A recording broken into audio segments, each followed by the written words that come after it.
Hello, good morning. Welcome to the Full 10 Yards Betting Podcast. Bit of a delayed one this week with lives getting in the way. Saturday morning, bit of an interesting one for me. I'm normally at work now. Luckily, I'm not because it's chucked it down all morning. So quite happy to be off. Jack, how are you doing? Good, yeah. Happy enough with the selections last weekend. Yep. Staying away from the Dolphins is the main thing to go with anymore. I think picked 3 touchdown scores. They all came in. Done the Packers minus, I think it was 7.5 that came in, 7.5, and the only one that didn't was the overs in the Chiefs Titans game. But I don't think anyone was going to predict the Chiefs to get only 3 points against that Titans defense. But yeah, it was a lot better weekend for me. Retribution weekend. Yeah, definitely. And the 11-5 on Chase, that was the third one that you mentioned, obviously came in fairly nicely for you. I know that we might be attacking the Bengals again this week, so that's one we got for later. Yeah, I was 2-2 last week, unsurprisingly, coming down to earth a little bit. My spread was failed and the total failed again. But the player props have been looking good for me all season, and they came in again with Cordero Patterson, Chase, Hunter Henry all scoring all above 2-1, and Kyle Pitts just about going over his 50-odd yards that he was recommended. He got 163 in the end. No touchdown, though, annoyingly, because I had that in other places. But another profitable week for the team. Onwards and upwards. So into week 8. I will only mention this a couple of times. The Bengals are top of the AFC. They are the AFC number 1 seeds after smashing the Ravens last week. My reverse jinx on the spread bet last week definitely helped. The Ravens minus 6.5 was one that I picked for the show. I don't mind losing that if the Bengals are going to destroy a team like that. So, yes, week 8, onto the spreads. What is your best spread for the week, Jack? I've gone with the Colts minus 2.5 against the Titans. I just think the Colts playing really well last couple of weeks. I suppose the Titans are as well. But I think that if the Colts lose this game, their season's in serious jeopardy. To lose the Titans like that, I think they go three wins behind them. And even to make the playoffs, it was a 3-5 the Colts be then. I can't really see it happening. I think the last 20 games between the two teams, the Colts have been 14-6 against the spread against them. So they do match up against them well. The Colts, I think, have lost one of the last 4 games against the Ravens. I think it was a Monday Night Football game, or it was a Monday Night or Sunday Night game, and they should have actually beaten them, in my opinion, but they didn't. Titans are after coming off beating the Bills and the Chiefs, and I think that the 3 games in a row, I just can't see them doing it. Other than that, looking forward to this game as well. I think it's going to be a good one. And Colts minus 2.5. I would have actually went for, as what Cece said now, I would have went for the Packers plus 6.5 on Thursday night if it was on Sunday. But obviously that was a Thursday night game, so I couldn't get on it. Got on it myself. Got on I can't even pronounce his first name. The St. Brown. Is it Equanimous St. Brown? Equanimous. Equanimous, yeah. He actually nearly scored. I got him a 15-2, but he didn't. Yeah, he was close. Other than that, it was a Thursday night football game. It's really good. It goes to show you how good Rodgers really is, like with a depleted team like that, and still pulls out a win against a very good team. Like, yeah, I've been off work this week, so I was up at 1:20 watching that one, and it was a surprisingly good game. Yeah, I was on the Cardinals minus 6. To be honest, I thought with the injuries, with the depleted offense for the Packers, that the Cards would be able to hold them. Rodgers only threw one ball over 10 air yards, one completion over 10 air yards, which shows how they were playing that game. It was all very dink and dunk, but with the players they had on the field, it's not really surprising. Yeah, Equanimous, I think he was brought down at about the 2 on quick pass out to him. So yeah, he wasn't too far off, but it was a weird one. I thought the Packers should have put up more, obviously getting a few chances from the 2-yard line. Don't know why they didn't give it to AJ Dillon instead of running Aaron Jones or throwing 3 times as they did on one of them. But yeah, it was a more entertaining game than I expected. But yeah, my spread for this week is Chargers minus 4.5. It was minus 5.5 earlier in the week, so I'm going against the money on this one. Hosting the Patriots. Chargers obviously got embarrassed by the Ravens a couple of weeks back. They've had their bye week, and they'll be looking. Well, I believe they'll be more prepared. I think they're well coached. I think Brandon Staley's a decent coach. And this week, I would imagine after the week off, he'll have got them into shape. The only worry for me is obviously Austin Eckler's injury, popping up with a hip injury after a training session and then missing the last couple. But the last report I saw yesterday was that he should be fine. He should be fine to go. So I'm fairly confident he'll be playing. If not, Justin Jackson and Josh Kelly and Larry Roundtree should be mixing in that backfield. I think they'll be able to put up points.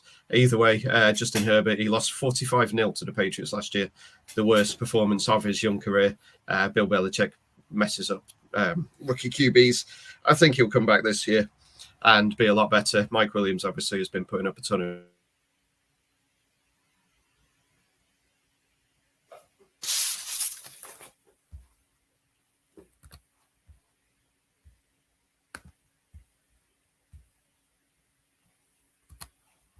with the Chargers scoring, despite obviously a big win for them last week.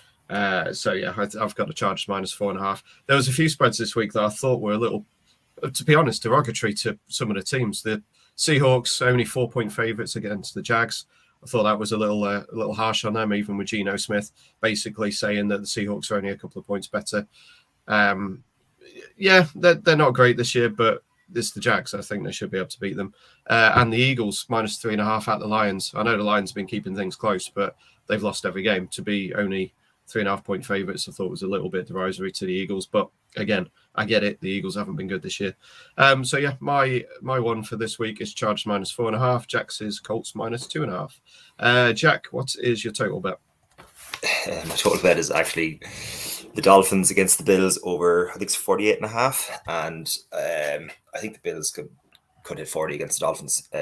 Josh Allen loves playing against the Dolphins. Even last year when the Dolphins were good defensively, he still put up points for fun. I think he was over 35, maybe both games, I think it was. No, the last game of the season, they absolutely destroyed the Dolphins, even with resting a few players. I'm just hoping the Dolphins can maybe get 10 points. That's basically what I'm worrying about. But yeah, I think the Bills, they lost before. They obviously did a bye last weekend, and then they lost the weekend before. I think they'll be going for blood against the Dolphins, and especially against a divisional opponent. Even if they're winning maybe by 20 or 25, I think they'll just keep piling on the scores, just trying to prove a point. Especially the rivalry between the Dolphins and Bills, it isn't awful bad, but it's not great either at the same time. Yeah, I think it could be like something like maybe a 35-15 or something like that. Yeah, to be honest, I just think I'm not even going to watch the game. I'm just embarrassed to be a Dolphins fan at the moment. Yeah, it's not been great for you. Obviously, all the chat about Deshaun Watson. I think you're probably in the camp that that's a stupid idea. I don't understand it at all. No.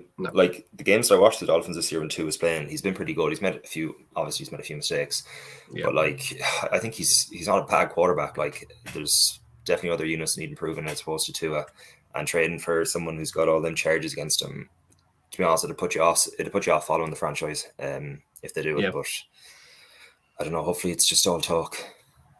Yeah, I don't think it's going to happen. I think it's all bull crap, to be honest. So we'll see. Obviously, by Tuesday, I think it is. It's the 5th of November. Tuesday, yeah. Whenever that is. So yeah, it's going to be interesting to just see all the trades around the league. Yeah, Bills v Dolphins. I would say the over there, as you said. The Bills tend to rack up points, and they should put up a ton on the Dolphins in this one. I have gone the other way. I've gone Steelers versus Browns, another divisional clash. Under 42 points I've gone for here. Baker Mayfield looks like he's going to be back from his shoulder injury, which seems not very ideal, to be honest, against TJ Watt and Alex Highsmith, who've been looking good in recent weeks. I think he's going to get hit. I think he's going to hurt his shoulder again, frankly. Either way, they're going to keep the ball out of his hands as much as they can because Nick Chubb's back. I think it's going to be a heavy run game from both teams.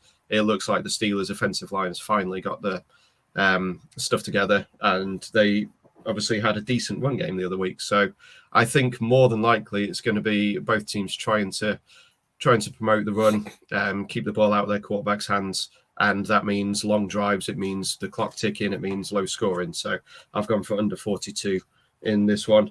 My totals have been terrible, so I'm just going to try and go for that. But yeah, sorry, Jack. I like that one. That could be kind of the game between the Browns and the Steelers. Could be something like last Thursday night between the Broncos and Browns, like something like 17-14, something like that. I can't see it being too explosive of a game anyway. So yeah, I like that one as well. 42 as well. It's definitely backable. Yeah, I think it's coming down now. It was 41.5 at Red Zone now. It was 42 last night. Yours is going up, so we're on the right side of both of them. Right, I'll get in with Joe Mixon first for my touchdown bet. We're both concentrating on this game, and I've gone for the running back.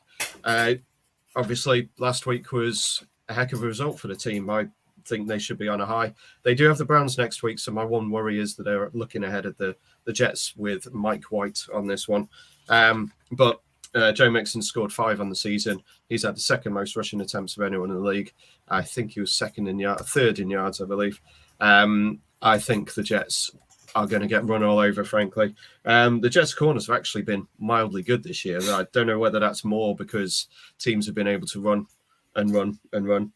from obviously positive game scripts. They allowed 4 touchdowns to the Patriots running backs last week.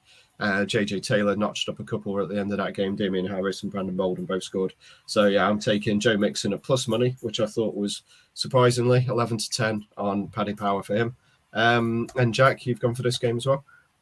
Yeah, I was actually looking at Joe Mixon as well. Good job we didn't pick the same one. I went with Jamar Chase. 11-8. I thought it was a very good price. I think the Bengals should wipe the Jets as well.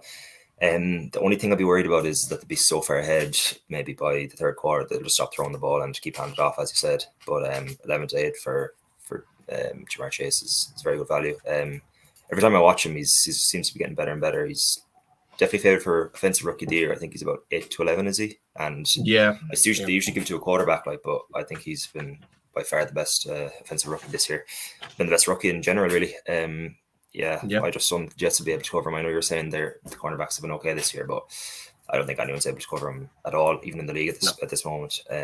Destroyed the Ravens last weekend, and 11-8. It's definitely getting on. I might get on both of them to score a touchdown because I can see the Bengals maybe hitting 30 in this game. Might get a nice double on that. Yeah, that's not a bad shout. It's just finding the best price at whichever bookie because, again, 365 of leading the way with Chase this week. They've got a few decent odds over there. I would imagine you're only probably going to get 2-1 or so on Sky Bet for Mixon and Chase both to score, but it seems that they will. Obviously, as you say, Chase is unguardable. You try one-on-one with him, and he's gonna kill you as he did with Marlon Humphrey last week. And Humphrey's meant to be one of the better corners in the league. Yeah, that's the reason. Even last weekend, I was kind of half thinking, will I bother with the Chase? I think he was 11-5, and I was like, I don't know, because Humphrey been marking him, and then he just absolutely destroyed him. I can see the exact same thing happen this weekend. So the one thing I want to say is with the touchdown scorers, I know I use odds checker and stuff, but Labrooks is off odds checker the last, I think maybe 6 or 7 months. They had some falling out with odds checker. I don't know what exactly it was, but even when the news came out, about Eckler being injured, he didn't practice on Friday or Thursday. I went on to Labrooks and they had Joshua Kelly and Justin Jackson, what's his name? And they're both like 18-1 and 10-1, whereas the rest of the bookies had them maybe like 3-1 and 2-1. So always check Labrooks because it seems to be very slow when it comes to NFL news like that when touchdown scores. Like if any, just say number one running back gets injured or something or pops up on injury report, I definitely look at Labrooks, and I think Coral are the same company. But you can definitely get some very good value there. Yeah, there was last week when Ramondre Stevenson was ruled out for the Patriots, you could get JJ Taylor at good odds, and Brandon Bolden I think was 6 or 7-1 as well.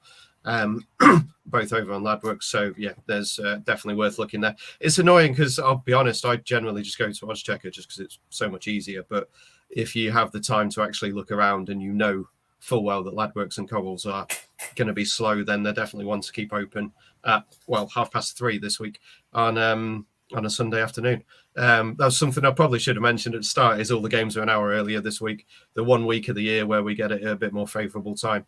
So 5 p.m. for the early games, 8:05 and 20 past midnight, which is a bit of a relief. A couple other, obviously, touchdown scorers for me. I can't believe that DeAndre Swift is still 13-8, to be honest. Again, over on Bet365. I know the Lions aren't good this year, but Swift has been their one bright spot. He has been brilliant. He scored last week against the Rams quite early on. They've also got even money on Zeke for the Cowboys. I thought Dak was going to go, but everything that I'm seeing now seems to suggest that he won't be. I think that probably means more relying on the run game. So Zeke evens against a pretty poor Vikings defense. I thought was good. And I need a big Mo Alley alarm just so I can mention him every week. He scored last week at 5-1. He's only 7-2 this week, but he's scored 4 in the last 3 games for them. So they're definitely targeting him in the red zone. And as I said every week, he's bigger than everyone else. Just throw the ball up to him. Jack, any more for touchdown scorers? No, as I just said, the Chargers, 2 running backs, I got on them at them big prices, and Jamar Chase. I was looking at Stephon Diggs at 10-11 as well against the Dolphins. He always destroys us. Xavier Howard didn't practice again. I think he practiced limited on Friday. I don't even know if he's going to play. He's getting torched as well this year, even though he was unbelievable last year. I think the Dolphins seem to have just nearly given up on the season. I wouldn't be surprised if they're involved in the trades in the next couple of days, getting rid of players for draft capital for us to waste again. But yeah, I think Stephon Diggs 10-11. If you want to put into maybe a treble or something, probably be worth backing. Yeah, we said last week about Xavier Howard and possible trade talks that he might not even play, and if he's popping up on the injury report, whether he is or not, it could just be an excuse to leave him out. So that's wouldn't surprise me to see him miss. Okay, player props. I've gone with Dalvin Cook over 84.5 rushing yards. I think it was down at like 68 or 72. Maybe Wednesday, and then the news about Dak came out. So obviously they're going to be handing the ball off an awful lot more. With the game script, like I expect the Vikings to win handy enough if Dak doesn't play. And I think there was an interview there yesterday or the day before, and he was like, "It's a long season," so he's basically leaning towards not playing. When he came out with comments like that. I'm just seeing here he got 140 rushing yards last game, and last game was 2 weekends ago, because he had a bye last week, so he should be well rested. Harris for the Patriots against the Cowboys had 101 rushing yards against them in the last game. So yeah, I think it's 84.5. I just see them hand the ball off. I think they should get an early lead against a Dakless Cowboys, and second half just keep handing the ball off. Cook is one of the best running backs in the NFL, and with the rest from last week, 84.5. I could see him smashing that 100 plus. I'm guessing.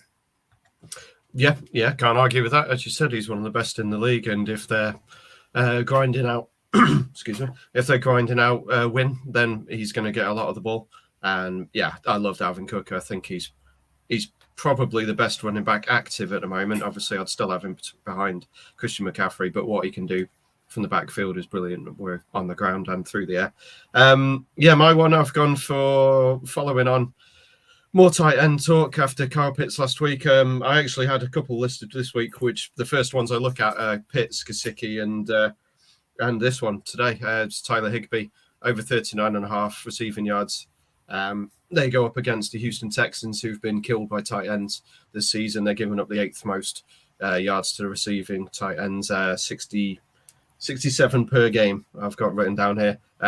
Higby's been getting increasingly involved. He's had 5 receptions the last couple of weeks. He went over this line last week against the Lions, and I think, as I say, it's a decent matchup for him. I also had a look at anytime touchdown for Higby. It was 15-8, which I thought was fairly decent in a game where, I mean, they're 16.5-point favourites. They should be able to do whatever they want against the Texans. I just obviously quite like targeting the tight ends. Gesicki was plus money for 4.5 receptions. He's had 10, 5, 4, 8, and 7 in his last 5 games, so he's gone over that in 4 of the last 5. The matchup against the Bills was a little bit of a worry for me, but the Bills haven't been great against the tight end, but I gave that one a miss this week. And Kyle Pitts, he is up to 61.5, I think it was, receiving yards now after 48.5 last week. Obviously, as I said, he put up 163 yards. So there's a fairly decent chance he goes over that one, but it was just a touch too high. So yeah, I've gone with Tyler Higby over 39.5 receiving yards. I'd argue with that one. There's actually another one I wanted to mention as well. I know I'm going back to the Bengals and Jets game again, but the Jets under, I think the handicap is 15.5 points. I can't really see them scoring 50. I can't see them scoring more than 15 points against that Bengals defense. It's just another one that you can maybe throw into a treble or something. I think it's 23 or something like that. What, team total, or is that just team total 15.5? I can't see them scoring over that, but the only thing I'd worry about is that the Bengals might go so far ahead, and as you're saying, they're playing the Browns the week after, that they might just kind of put the foot off the gas and kind of play contain or whatever for the last quarter, and they might get a few garbage points. But yeah, 15.5, I'll definitely be getting on the under in that as well. Yeah, it's been weird seeing the Bengals being able to rest their starters the last few games. Obviously, against the Lions, they rested them, and Auden Tate scored. They rested Mixon against the Ravens last week, and Samaje Perine scored. So even with the backups, they've been scoring a touchdown or two. Another one from that game that now you've mentioned, it was Michael Carter receiving yards, the running back for the Jets. He had 8 receptions for 60+ yards last week with Mike White under center. I don't know whether that's a backup QB kind of thing, because the 2 leading receivers for them last week were Carter and Ty Johnson, so both the running backs. So I wouldn't be surprised if he goes over the 18.5, but that is up from, I think, 11.5 last week. So it's just one of those. It's bumped a little bit too much for me. And as much as I like betting against my own team because I'm a pessimist, I don't think I'm going to go for it this week. I'll just double check the receiving yards on him now. 22.5 now, so that's bumped up 4 yards over the last couple of days. So yeah, I think we're all done. Let's get on with the rest of our Saturdays. I've got a busy one taxiing people around because my wife is in a Amdram show later on today, and my daughter's in one tomorrow. So busy weekend for me. I've messed up. I booked tickets for the 6 o'clock showing tomorrow night, so gonna be missing the early games of tomorrow, which is a little annoying. But you know, the pride of watching my daughter singing Aladdin is gonna be fine. Are the Bengals on at 5 o'clock? Yeah, it's the 5. I mean, it's Bengals v Jets. It probably wouldn't have been the most entertaining game in the world. I'll have notifications on my phone and they'll buzz through on my watch, so I'll be able to keep an eye on it. But yeah, it was a rookie mistake booking that one. I could have gone for the early game and got away with it. But yeah, I'll cope. Any plans for the weekend? Today, Premier League all day. Liverpool at 3 o'clock, so looking forward to that. And then United are playing Spurs at 5:30, so Yes, that could be Ole's last game. So looking forward to sitting in front of the couch all day and watching the Premier League. And then Sunday, the exact same thing again with the NFL. And as you said an hour earlier, it's just that bit handier. 5 o'clock start is ideal. And the late game starts at 12:30, I think, would it be? Or 20 past 12. So it's watchable till halftime anyway. Just about get to sleep at 2 o'clock, I'd say. Yeah, it's obviously it's what we do, isn't it? It's nice to have this one treat week where it's a little bit earlier. I to be fair, I might even make it till midnight this week. I'm normally drunk by then and falling asleep on the sofa, but with other commitments, I should be a little bit more sober. Right, so where can we find you, Jack? I missed all this last week. At JackT_95 on Twitter. To be honest, most of my feed is retweeting your stuff, but yeah, that's my Twitter handle. Yep, I am at Touchdown Tips on Twitter, tdtips.com for my previews. Nearly got them done this week because obviously a busy weekend. So yeah, and obviously you can follow at Full 10 Yards, at Full 10 Yards Britball is Tim's feed on there. Tim should be back next week. He's had a bit of a chill week, being able to relax and keep a bit of self-care for himself. So we should be welcoming him back next week and you won't have to hear my voice quite as much. So I think we will leave it there. All good. See you next week, Jack. Thank you very much. Bye.